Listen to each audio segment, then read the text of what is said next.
اس نے کہا آپ صلی اللہ علیہ وسلم سے یا رسول اللہ I want to take revenge. آپ نے مجھے پوک کیا, یعنی میں ہرٹ ہوا ہوں, آپ نے مجھے اتنی زور سے جو ہے وہ چٹکی کاٹی ہے, تو میں تو بدلہ لینا چاہتا ہوں. آپ اور میں امیجن کر سکتے ہیں کہ ہم اللہ کے رسول سے کہیں کہ میں ریونج لینا چاہتا ہوں.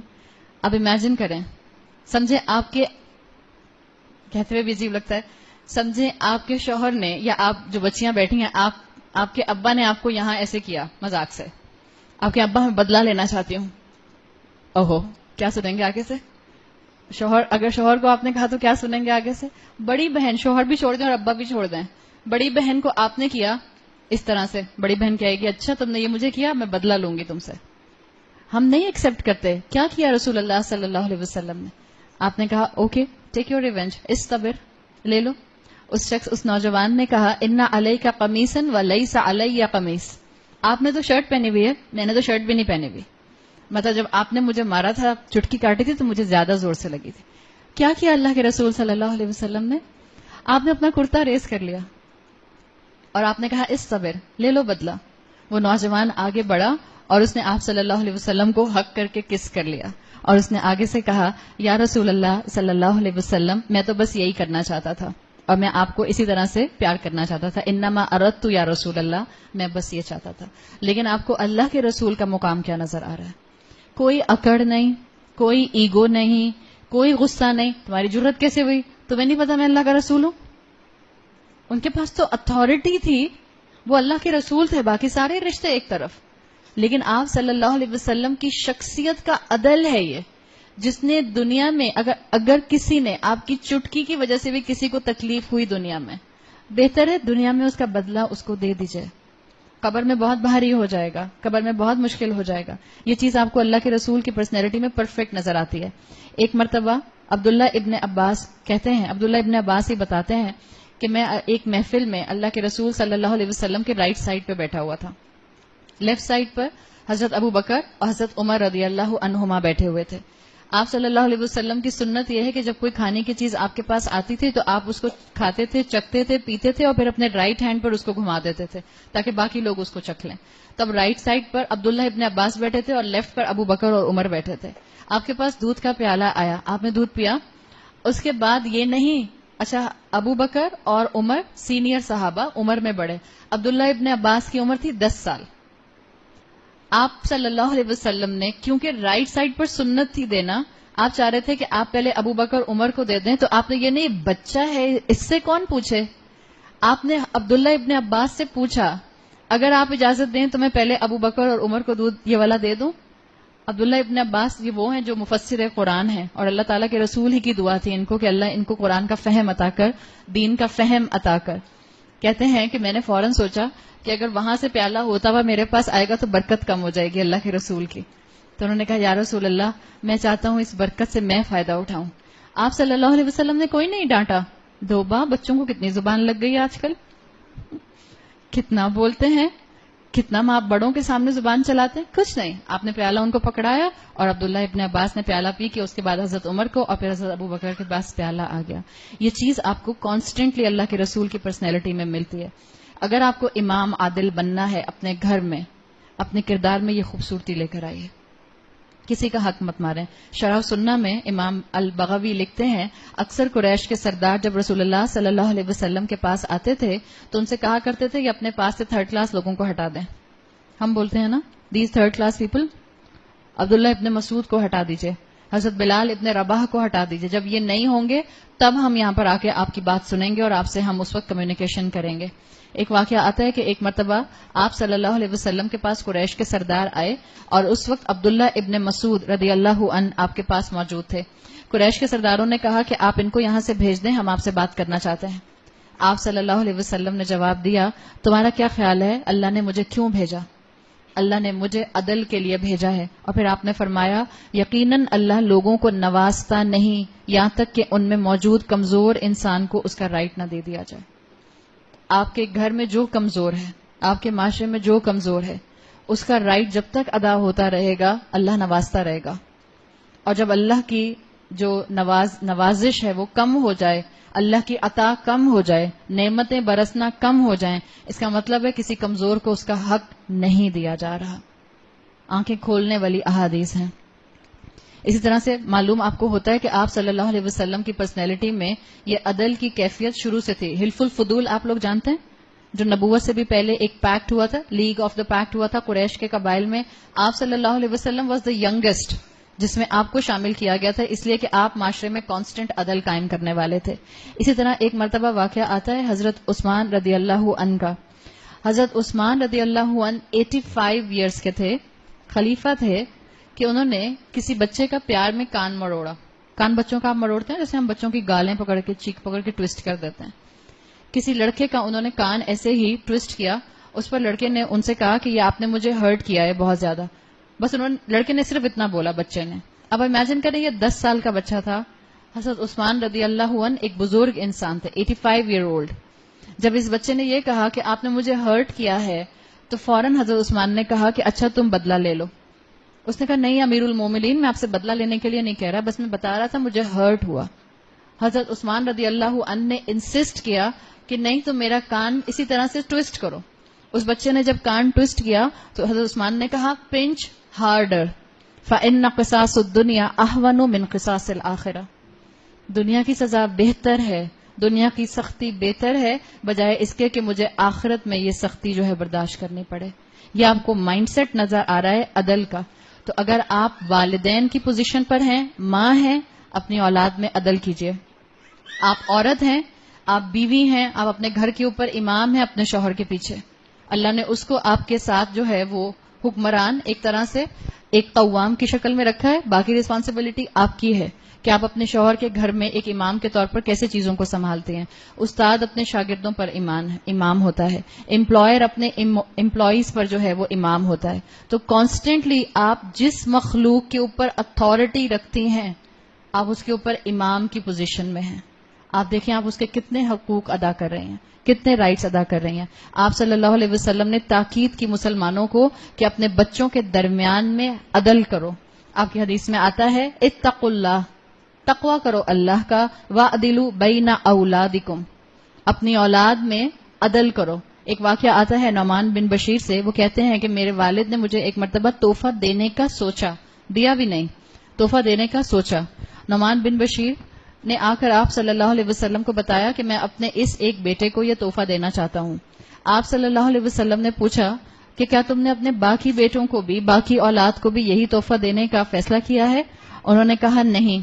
آپ صلی اللہ علیہ وسلم نے فرمایا لا اشہد علی الزور, میں اس فالس جھوٹ پر تمہارا گواہ نہیں بن سکتا. آپ اٹھے اور وہاں سے چلے گئے. یعنی ہم میں سے جتنے بھی والدین ہیں, آپ صلی اللہ علیہ وسلم نے والد کو یہ بات مینشن کر دی کہ یہ ظلم ہے کہ تم ایک مہنگا تحفہ اپنے ایک بیٹے یا ایک بیٹی کو دے دو اور باقیوں کو مت دو.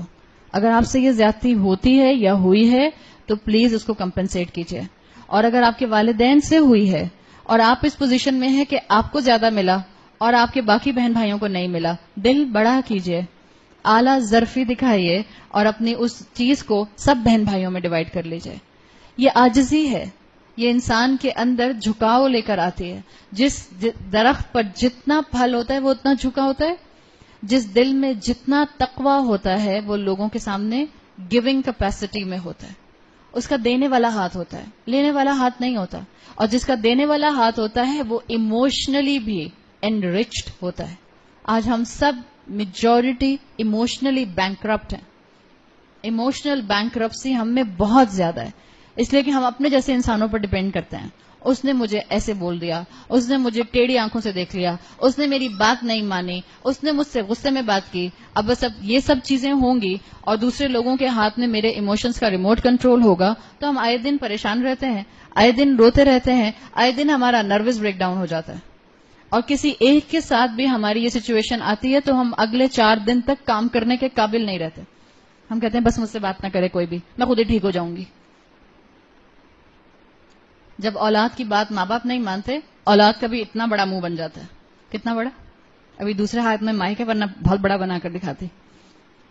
اور پھر اماں پوچھتی رہے بیٹا کیا ہو گیا؟ کچھ نہیں, خود ہی ٹھیک ہو جاؤں گی, چھوڑ دیں, خود ہی ٹھیک ہو جاؤں گی. یہ مت کیجیے. اللہ نے آپ کو ایک بڑے مقصد سے پیدا کیا ہے. اپنے اندر عاجزی لے کر آئیے, جھکاؤ لے کر آئیے اور دینے والی پوزیشن میں آ جائیں. آپ صلی اللہ علیہ وسلم نے اس چیز کو بھی ظلم قرار دیا ہے احادیث میں کہ آپ اپنے بیٹوں کو اپنی بیٹیوں پر پریفرنس دیں. اللہ نے آپ کو اولاد دی, آپ کا بیٹا اور آپ کی بیٹی آپ کے لیے برابر ہے. جہاں اللہ نے حصے الگ رکھے ہیں وراثت کے معاملے میں وہاں کوئی نہیں آبجیکشن کر رہا, لیکن اپنے روزمرہ کے معاملات میں, اپنے روزمرہ کی ڈیلنگ میں اپنے بیٹوں کو اپنی بیٹیوں کے اوپر پریفرنس دیں گے, it's a form of transgression. اسلام اس کی اجازت نہیں دیتا. آپ صلی اللہ علیہ وسلم تو وہ دین دے کے گئے ہیں جہاں جانوروں تک کے حقوق ہیں. جانور کے ساتھ بھی ظلم نہیں ہو سکتا, اس لیے کہ آپ کو انصاف کرنا ہے. یہ وہ دین ہے جس میں ایک عورت جہنم میں چلی گئی اس لیے کہ اس نے بلی کو قید کر کے بھوکا مار دیا. یہ وہ دین ہے جہاں ایک آدمی جنت میں چلا گیا اس لیے کہ اس نے بھوکے پیاسے کتے کو پانی پلا دیا. تو یہاں تو عدل کانسٹنٹ ہے, ہر سٹیپ کے اوپر ہے. صرف آپ کو اور مجھے با عمل مسلمان بننے کی ضرورت ہے. حضرت عمر کے دور میں, حضرت عمر کے بارے میں آپ نے مشہور سنا ہے کہ حضرت عمر کا دور ایک بہت ہی انصاف والا دور تھا. حضرت عمر رویا کرتے تھے. ایک تو آپ نے سنا ہے نا کہ حضرت عمر کا ایک کال آتا ہے, وہ کہتے تھے کہ اگر دجلہ کے اوپر کوئی بکری جو ہے وہ مر جائے گی تو اس کا جواب میں دوں گا. حضرت عمر عراق کے گدھوں کے بارے میں بھی کہا کرتے تھے کہ عراق کا وہ گدھا جس پر مالک اس کے بوجھ, اس کی طاقت سے بڑھ کر بوجھ ڈالتا ہے, یہ سوچ کر روتے تھے کہ قیامت کے دن اس کا سوال بھی مجھ سے کیا جائے گا. کرسی لینا آسان نہیں ہوتا, پوزیشن ملنا آسان نہیں ہوتا, امام بننا آسان نہیں ہوتا. ہمارے ہاں جو منسٹریز کے پیچھے سب بھاگ رہے ہوتے ہیں, اگر اپنی ذمہ داری کا احساس ہو جائے تو انسان کہے مجھے یہ ذمہ داری مت دو, میں یہ کام نہیں کر سکتا. لیڈرشپ پوزیشن پر آنا بہت قربانی مانگتا ہے, بہت سیکریفائز مانگتا ہے, نہ صرف فزیکل بلکہ ایموشنل بھی, بہت طرح سے. تو اللہ سے دعا مانگیں کہ اللہ اگر آپ مجھے کسی لیڈرشپ پوزیشن پر لائیں, امام بنائیں, تو مجھے احسان کے ساتھ اس پوزیشن کا حق ادا کرنے والا بنائیں. اسی لیے آپ صلی اللہ علیہ وسلم نے اس پوزیشن کو امام عادل کی سب سے ٹاپ پر رکھا ہے. جب امام عادل ہوگا, ہر کوئی اپنی پوزیشن ادا کرے گا, تو آٹومیٹیکلی معاشرے میں اصلاح, انصاف اور جسٹس پروموٹ ہونا شروع ہو جائے گا. ہر کوئی ایک دوسرے کا حق دینا شروع کر دے گا. آپ صلی اللہ علیہ وسلم نے فرمایا کہ جب عیسیٰ واپس آئیں گے, عیسیٰ علیہ السلام کے لیے کیا کہا تھا؟ رسول بن کے آئیں گے, نبی بن کے آئیں گے, یا ایک جسٹ رولر بن کے آئیں گے؟ ایک جسٹ رولر بن کے آئیں گے. آپ صلی اللہ علیہ وسلم نے فرمایا جب عیسیٰ واپس آئیں گے تو سانپ بھی انسان کو نہیں کاٹے گا, اس لیے کہ وہ انسان کے ساتھ زیادتی ہو جائے گی. آپ نے فرمایا وولف جو بھیڑے ہیں ان کو نہیں کھائے گا, اس لیے کہ انصاف ہوگا. جب عادل حکمران ہوتا ہے, it filters down the whole impact across the cross section of the society. یہ مثال ہے آپ صلی اللہ علیہ وسلم کی, اور یہ مثال اس لیے دی تاکہ آج جو حکمران بنے, آج جو پوزیشن پر آئے, آج جو اتھارٹی پر آئے, وہ اپنی ذمہ داری کو محسوس کرے. آپ میں سے جو اپنے گھر کا بڑا ہے, بڑی بہن, بڑی بہو, بڑی بیوی, جو بڑا ہے, بڑے خواتین سے ناراض ہو جاتی ہیں, کہتی ہیں آپ ایک تو ریکارڈنگ میں ایسی بات بولتی ہیں, کبھی ہمارے شوہر اور بچے سن رہے ہوتے ہیں, بیٹے سن رہے ہوتے ہیں, وہ کہتے ہیں دیکھا بڑی بیوی, چلو تمہیں بڑی بیوی بنا دیتے ہیں. اللہ تعالیٰ ہم اگر مردوں میں عدل کی کیپیسٹی ہو تو یقین جانیں یہ چیز مشکل نہیں ہے. ہمارے مردوں سے تو ایک بیوی نہیں سنبھالی جاتی ہے, ایک کے ساتھ عدل نہیں ہوتا, دو میں عدل کیسے کریں گے؟ بیچارے خود جو ہیں وہ کولو کا بیل بن جائیں گے اور ان کو سمجھ نہیں آئے گی کہ صبح شام کیسے گزاریں. بات اتنی سی ہے کہ آپ صلی اللہ علیہ وسلم نے عیسیٰ علیہ السلام کے دور کو اس وقت 1450 سال پہلے اس لیے بتایا تاکہ یہ بتا دیا جائے کہ یہ ایک ٹاپ پوزیشن کی رسپانسبلٹی ہوتی ہے. اگر ٹاپ پوزیشن صحیح ہوتی ہے تو آٹومیٹیکلی معاشرے کے اندر اصلاح ہونی شروع ہو جاتی ہے.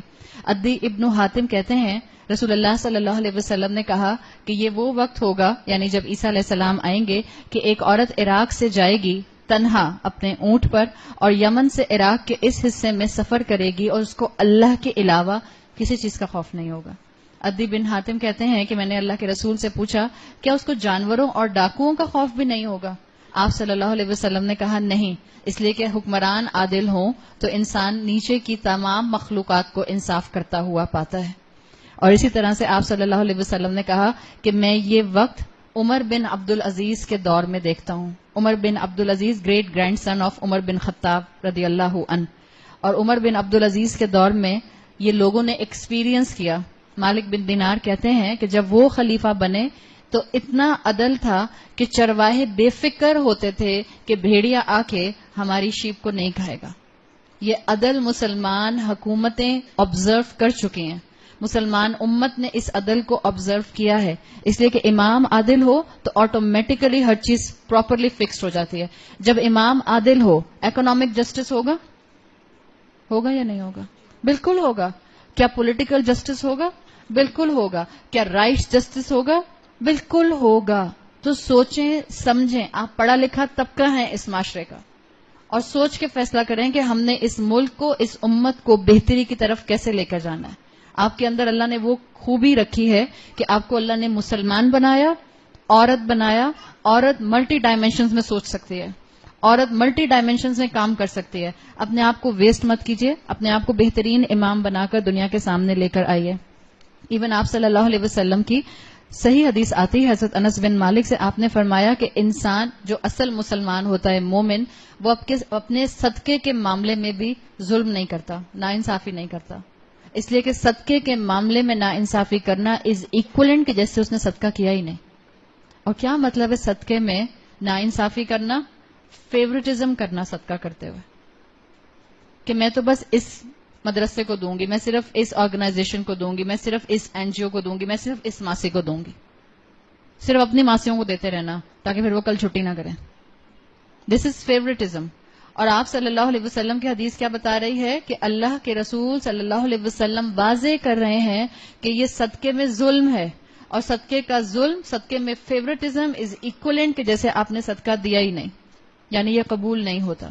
تو اس چیز کو اپنے اندر سے بہتر طریقے پر لانے کی کوشش کریں. حضرت عمر کی سیرت میں سے میں صرف ایک واقعہ بیان کروں گی، پھر ہم انشاءاللہ اگلی صفت پر چلتے ہیں. حضرت عمر کی سیرت عمر رضی اللہ عنہ جو ہے وہ بہترین ہے. اگر آپ لوگوں کو کتابیں پڑھنے کا شوق ہے تو ضرور پڑھیے. He was the man of justice. آپ کو نظر آئے گی ان کی زندگی میں کئی مثالیں.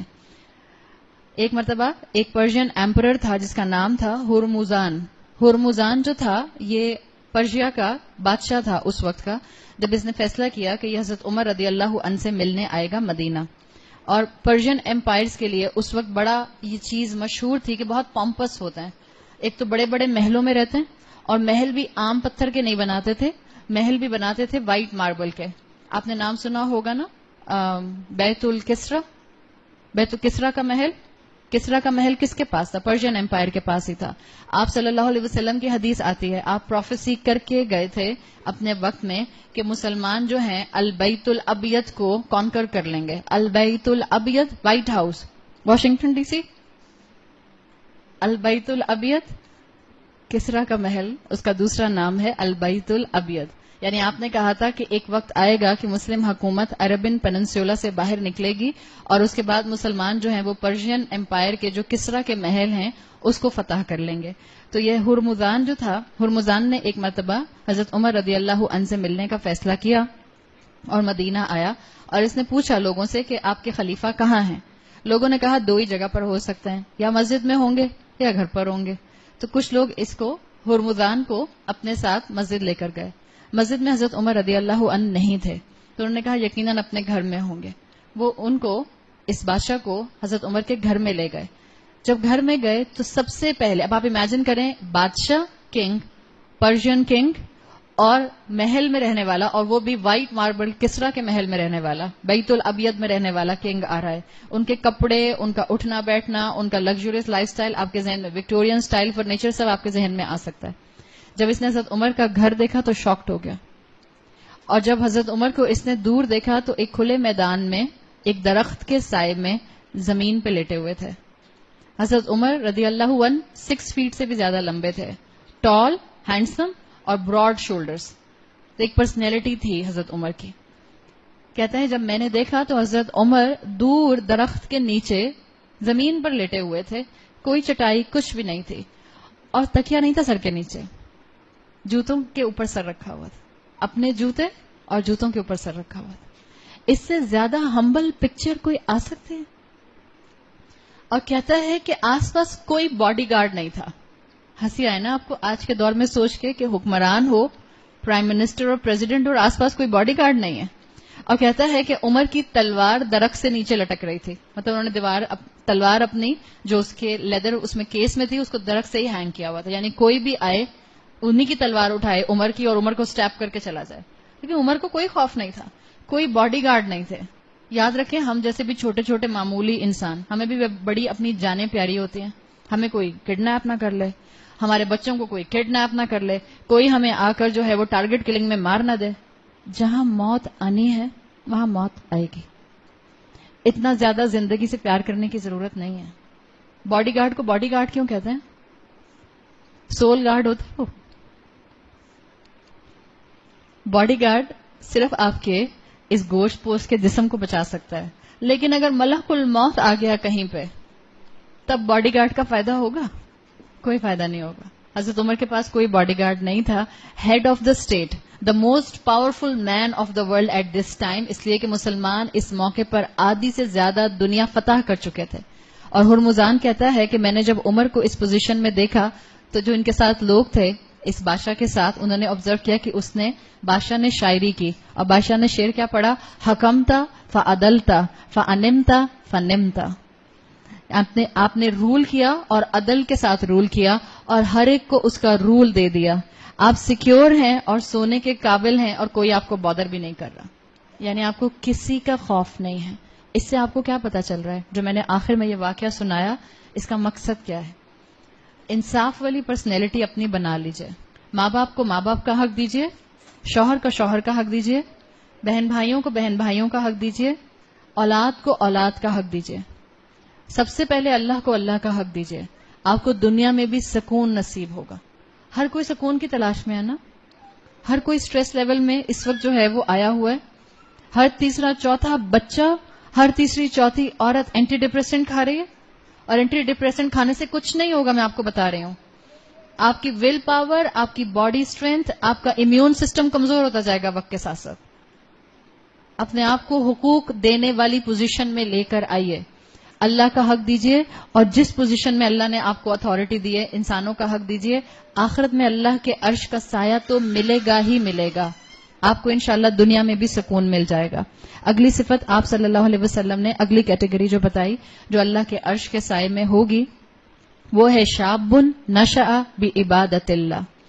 ایک نوجوان, بہت پیارے الفاظ ہیں اردو میں, اس کا آپ کبھی بھی حق ادا نہیں کر پاتے ہیں جب اس کا ترجمہ ہوتا ہے. شاب نشأ بعبادت اللہ, ایک نوجوان جو اللہ کی عبادت کرتے ہوئے گرو ہوتا ہے, نرش ہوتا ہے, انرجائز ہوتا ہے.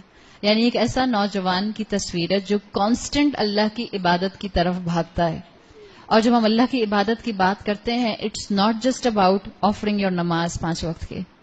اللہ کی عبادت مومن 24/7 کرتے ہیں. میں کیا پہنوں یہ بھی اللہ کی عبادت کا حصہ ہے. میں کیا بولوں یہ بھی اللہ کی عبادت کا حصہ ہے. میں کیسے اپنے ماں باپ کو ڈیل کروں, کیسے اپنے بہن بھائیوں اور شوہر کو ڈیل کروں, یہ بھی میری عبادت کا حصہ ہے. جائے نماز کی چوڑائی تک عبادت ختم مت کر لیا کریں. پڑھ تو لی تھی نماز, کیوں بار بار کہتی رہتی ہیں مجھے اماں؟ کہاں ہو گئی آپ کی عبادت؟ ایک نوجوان جو اللہ کی عبادت سے نرش ہوتا ہے, انرجائز ہوتا ہے, اس کا 24/7 معاملہ عبادت کا, بندگی کا ہوتا ہے. آپ میں سے جن لوگوں نے سورۃ یاسین سنی ہوگی, وہاں ہم نے اپنی ایک تھیم رکھی تھی, اور تھیم یہی تھی. آئی ایم سوری, پلیز اگر آپ برا نہ مانیں, یہ ساری آوازیں نا ریکارڈنگ میں کانسٹنٹلی آتے ہیں, پلیز.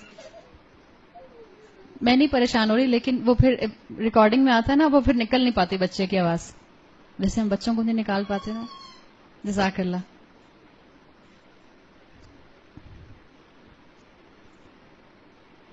اب تو میں بھی ڈسٹریکٹ ہو گیا. اعوذ باللہ من الشیطان الرجیم. عبادت انسان کانسٹنٹ کرتا ہے, 24/7 کرتا ہے. تو جو تھیم ہم نے رکھی تھی وہ رکھی تھی کہ آپ اور میں الحمدللہ روزے رکھتے ہیں, نماز پڑھتے ہیں. آپ اور میں الحمدللہ قرآن کی کلاس میں آ کے بیٹھتے ہیں. سو ہم عابد ہیں, عبد نہیں بنے ابھی. عابد از دا ورشپر, عبد is the slave, slave is 24/7 slave. جب میں نماز نہیں پڑھ رہی میں اس وقت بھی عبد ہوں, عابد نہیں ہوں اس وقت میں. جب میں روزہ نہیں رکھے ہوئی اس وقت میں عابد نہیں ہوں. I am not the worshipper at that time, but I am still an عبد. اب تو ہوں اللہ کی, اس سے رسی سے جان تو نہیں چھڑا سکتی ہوں. تو آپ کی زندگی کی ہر چوائس جب عبادت کے انڈر آ جائے گی تب آپ اس کیٹیگری میں آ جائیں گے. شاب نشأ من عبادت اللہ. ابن حجر کے مطابق اگین یہ ساری کیٹیگریز صرف مردوں کے متعلق نہیں ہیں, یہ عورتوں اور مردوں دونوں کو ایڈریس کرتی ہیں. تو وہ نوجوان بچی یا وہ نوجوان بچہ جو یا نوجوان یوتھ جو اللہ کی عبادت سے انرجائز ہوتا ہے وہ اس کیٹیگری میں آتا ہے. اور اللہ تعالیٰ نے اس دین اسلام میں یوتھ کو بہت اہمیت دی ہے. اللہ کی نظر میں نوجوان کی بہت اہمیت ہے, اس لیے کہ جو اللہ نے مجھے اور آپ کو ایک 60-70 سال کا زندگی کا لائف سپین دیا ہے, اس لائف سپین میں سب سے بیسٹ پارٹ آپ کی زندگی کا یہ شاب والا ہوتا ہے. سورہ کہف الحمدللہ ہم آپ سب کو آتی ہے, آپ سب لوگ پڑھتے ہیں فرائیڈے کے فرائیڈے, مجھے امید ہے آپ لوگ پڑھتے ہوں گے. اگر پوری سورہ کہف نہیں پڑھتے تو کم سے کم شروع کی 10 آیتیں تو ضرور پڑھا کیجئے. آلموسٹ اس کو اپنے اوپر واجب کر لیجئے کہ میں نے شروع کی 10 آیتیں ضرور پڑھنی ہے.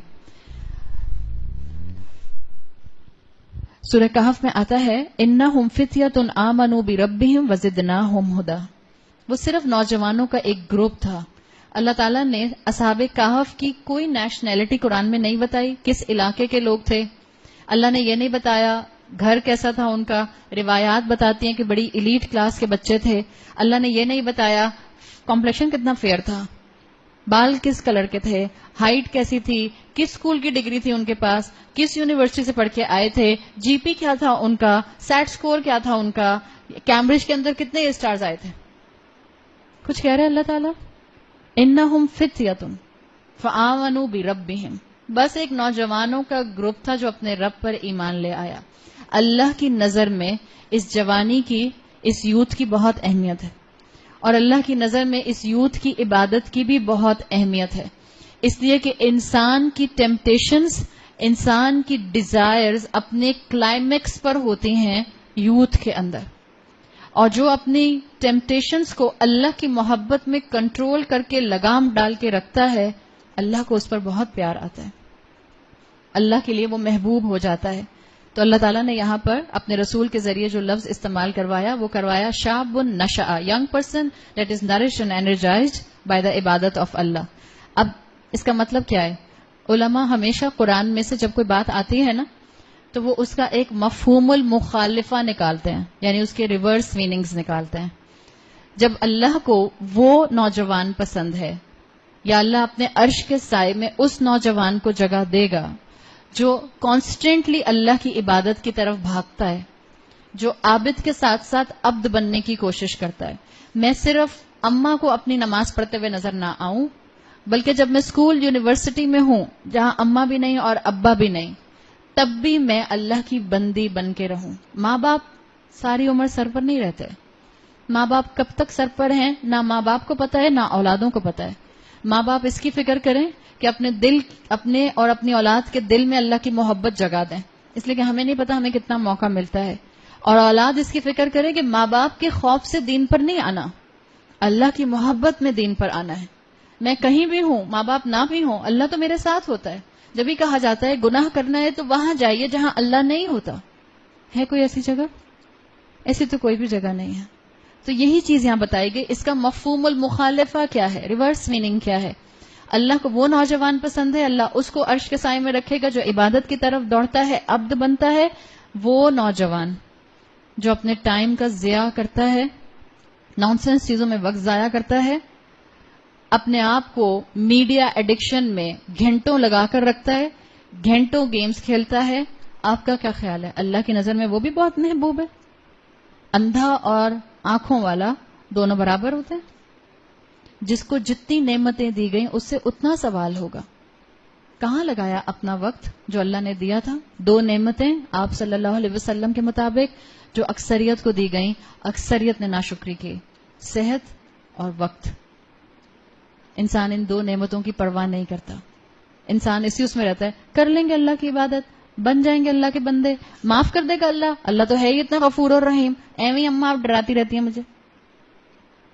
It's not like simple thing.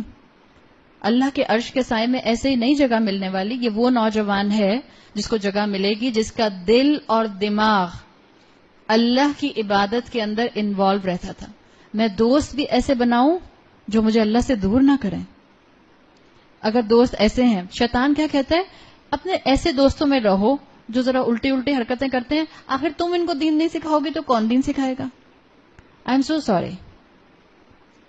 دین سیکھنے والے اگر ہوتے تو اپنے ماں باپ کی زبان سے سیکھ چکے ہوتے. آپ صرف ان کے لیے دعا کیجئے. یاد رکھیے اس وقت آس پاس ٹیمپٹیشنز بہت زیادہ ہیں. شیطان نے دنیا کو بہت حسین اور گلیمر والا بنا کر رکھا ہے. آپ صلی اللہ علیہ وسلم کی احادیث موجود ہیں. اللہ نے جہنم کو نفس کو پسند آنے والی چیزوں سے گھیر دیا ہے.